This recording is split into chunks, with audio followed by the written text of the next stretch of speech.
SSC ও সমমানের পরীক্ষা শুরু হচ্ছে 10 এপ্রিল। অংশ নিচ্ছে 20 লাখের মতো শিক্ষার্থী। পরীক্ষাকে কেন্দ্র করে এবার বাড়তি নিরাপত্তা ব্যবস্থা নেওয়ার তাগিদ শিক্ষা গবেষকদের। কারণ একটি মহল যে কোনোভাবে পরীক্ষাকে বিতর্কিত করতে চেষ্টা চালাতে পারে বলে আশঙ্কা করছেন তারা।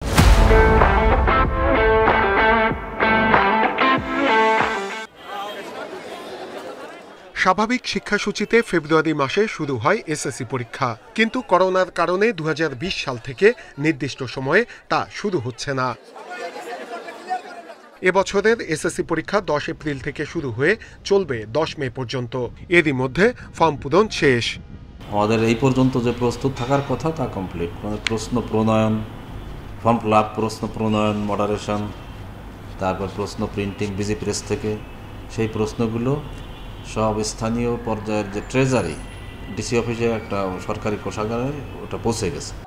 অভিভাবকরা বলছেন পরীক্ষার্থীরা জুলাই গণঅভ্যুত্থানে অংশ নিয়েছিল।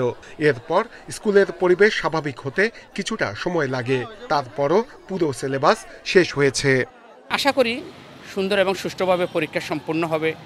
প্রশ্ন ফাঁসের গুজব ছড়িয়ে পরীক্ষাকে বিতর্কিত করতে চেষ্টা করতে পারে একটি চক্র, এমনকি নানাভাবে প্রশ্ন ফাঁসের চেষ্টাও করতে পারে তারা। এই অবস্থায় এখন থেকেই শিক্ষা মন্ত্রণালয়কে সতর্ক থাকার পরামর্শ দিচ্ছেন শিক্ষা গবেষকরা। এই সরকারের জন্য কিন্তু এটা একটু চ্যালেঞ্জিং, কারণ অনেকে হয়তো চাইতে পারে যে সেই সরকারকে বিতর্কিত করার জন্য প্রশ্ন ফাঁসের একটা রিউমার ছড়ানো অথবা অন্যান্য কাজগুলো করা। তাই আমি মনে করি যে এই সরকারকে অন্যান্য সরকারের তুলনায় আরেকটু কঠোর হওয়া লাগবে। প্রশ্নপত্রের সর্বোচ্চ নিরাপত্তা নেয়ার কথা জানিয়ে শিক্ষা বোর্ড বলছে, প্রশ্ন ফাঁসের গুজব ছড়ালে কঠোর আইনি ব্যবস্থা নেওয়া হবে। নূরে আলম, ইন্ডিপেন্ডেন্ট নিউজ, ঢাকা।